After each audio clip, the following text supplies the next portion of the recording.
Hello, everyone. Welcome back to another episode of this fabulous series that we've been doing, myself and Dr. J. Smith, concerning the early Quranic manuscripts. And if you would go and watch each one of these episodes, you'll notice that each one of them has a problem that we have discussed and a theme that we are trying to focus on. Today's episode is no different. We are going to talk about something called the carbon dating data as it relates to the early Quranic manuscripts. With that said, I'm going to turn it over to Dr. J. Smith, and welcome again, brother. Could you give our audience just a brief explanation of what we mean by that? Yeah, we're moving now into the fifth real problem that we're bringing up in this series on the Quran itself. And this is the one that came about because of what happened back in 2015 when you had the Birmingham folios were carbon dated in the Oxford lab in Britain. And the date they did was 568 to 645, which problematic in and of itself, but immediately it was all over the news. This is the oldest Quran. It's only two folios from Surah 18, 19, and 20. But fascinating when they look at those dates, though it was all over the news. BBC headlined it. Dr. Thomas, who is the curator for these manuscripts in Birmingham, went on BBC Live and said, yes, this looks like a Quran that even Muhammad could have been reading or had made at this time because it follows his life. He was born in 570, died in 632. This goes from 568 to 645. Many Muslim scholars didn't say too much, and you can see why. And the reason is this 568 is 2 years before Muhammad was even born. That's right. And 645 is 7 years before the Quran was canonized, was finally written down in its final recension that we talked about in an earlier episode by Uthman. That's right. So you've got a problem on both sides of the dates. What was most troubling, though, is that they were only looking at this folio. And they need to look at material that has been come out. We'll put the slide up. Here you have from Julien Christian Robin in his book L'Arabie dans le Coran. And he looked at the carbon dating research, which is being carried out in 9 separate folios of the Sana collections, but in 4 different laboratories, including Lyon in France, Kiel in Germany, Zurich in Switzerland, and the Oxford one that we already talked about earlier. Now, just those 4 labs, I want to show you a graph. Take a look at this graph. Let's unpack this a little bit. This is definitely a very important graph because I'm going to just tell the audience to start from the right side and see for yourself. The very first dot that you're seeing, that's where traditionally Uthman compiled the Quran around 652. Immediately next to it, these 2 blue boxes, if you see, or squares. Light blue. So that's the life of the Prophet of Islam. So that's 570 to 632. From there, going left, these are the datings of the different Quranic manuscripts, or different datings, I should say, by these laboratories, which means that some of them predate the life of Muhammad himself. Just now, let's go start from the left now and look at that blue line. That is from the Lyon laboratory for a parchment from the Sana'a manuscript found in Yemen. It goes up to 550. The one next to it is from Kiel. It only goes up to 450. So we're talking about 5th century. The one next to it, the green one, is from Zurich in Switzerland. It goes up to around 550, earlier than 550. And the one next to it is the Oxford one, the purple one. It only goes up to 550. Remember, Muhammad was born in 570. So those 4 from 4 different laboratories, that includes Lyon, Kiel, Zurich, and Oxford, all predate Muhammad's life. How can this be a manuscript of a Quran that predates Muhammad's life if he is the one that receives it? And he doesn't start receiving any manuscript evidence until 610. So this is a good 60 years. All of these are been finished 60 years before he even started receiving any Qurans. So let me just unpack this as someone who was a Muslim.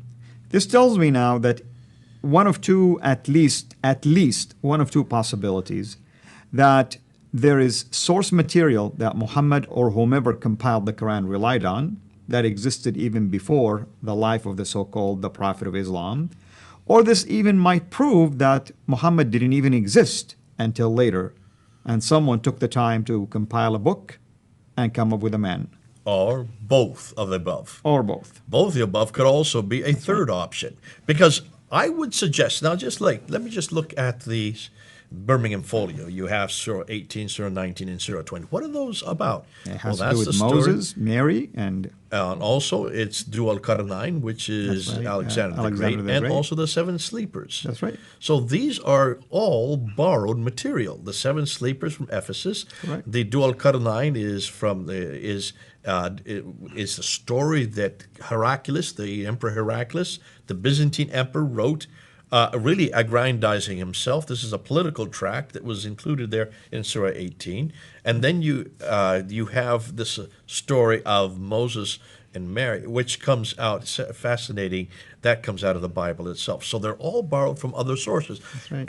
If you borrow something, those borrowed material are earlier, are they not? Absolutely. Could these be actually the borrowed material from which the Quran was later derived? That's one way of looking at it. But also, since they're all before Muhammad, you cannot give credit to Muhammad for this. That's correct, because he basically just borrowed whatever was there. Now remember, this is the Sudah manuscript, which is Quranic. It is the Quran. It's similar in many ways. We talked about in the last episode. But it's similar enough to be Quran. Otherwise, you wouldn't have these surahs that are existing. That's correct. So you can see that it looks like the Quran, material that it is borrowed, is from other sources. And we can see this just by unpacking the Quran. Let's take a look at Surah 5, Ayah 31 and Ayah 32. Ayah 31 is a story of Cain and Abel. Cain kills Abel, doesn't know what to do with the body. He sees a raven burying his brother, so he follows the example of the raven and buries his brother. That's not in my Bible, but that is in the Targum of Jonathan ben Uzziah, written in the 2nd century. So that is a borrowing there in chapter 5, verse 31. The next verse, verse 32, O children of Israel, he who takes the blood of one as if he takes the blood of all. He who saves the blood of one as if he saves the blood of all. That's a great verse that Obama and all the politicians love to bring up over and over again to show that Islam is a religion of peace, or the Quran talks about peace. The problem is that is not from the Quran. That is actually from an earlier text. Taking the story of Cain and Abel, a scribe in the 5th century that writes in the margin with his own pen about the blood of Abel, talking about he who takes the blood of one as if he takes the blood of all. He who saves the blood of one, he saves the blood of all. That is then incorporated into the Bar Sanhedrin, chapter 4, verse 5, in the late 5th century. That's right. We even have the documents to show it. So it's pre-Islamic, and it's a Jewish piece of literature. That blood of Abel is for the Jews. That's nothing to do with Islam. If you want to talk about what Islam has to do with, read the verse that follows that, verse 33. He who does not follow the prophet and God, crucify them and cut off their hands and feet from opposite ends. That's right, the four different options. Yep. So that's, you can see, is borrowed material. The story of Abraham in chapter 21, verse 51 to 71, that comes from the the Mishnah of Rabbah, a 2nd century document, a fairy tale. Story of the story of Solomon and Sheba in Surah 27, verse 17 to 44. Beautiful story, lovely story. Wish I had that in Sunday school, but that comes straight out of the 2nd Targum of Esther. Again, a 2nd century account. So these are all earlier. These are much earlier than the Quran itself, and much earlier than the 7th century, going right back to the 2nd century. Could this be what these carbon datings are finding? Absolutely. Now let's move on, because what's important is we do need to look and ask some other questions. Dr. Mark Dury says these are his possibilities. There is something wrong with these carbon datings. Possibly the sheep were eating a lot of seafood, which is older carbon, or the standardization is correct. The parchment was being stored up for a long time is one thing that Muslims have tried to say. These are just stored up, but you don't store pieces of parchment that are very expensive for 200 years. You just don't do that. You use it as soon as it's created. The traditional dating of the Quran is wrong, and the Quran was really created much earlier, sometime around 450 to 500 is what he's suggesting, and the Muhammad story was then attached to it much later. He noticed that none of the really early manuscripts seem to have the verses referring to Muhammad in them. Right. Those passages are missing.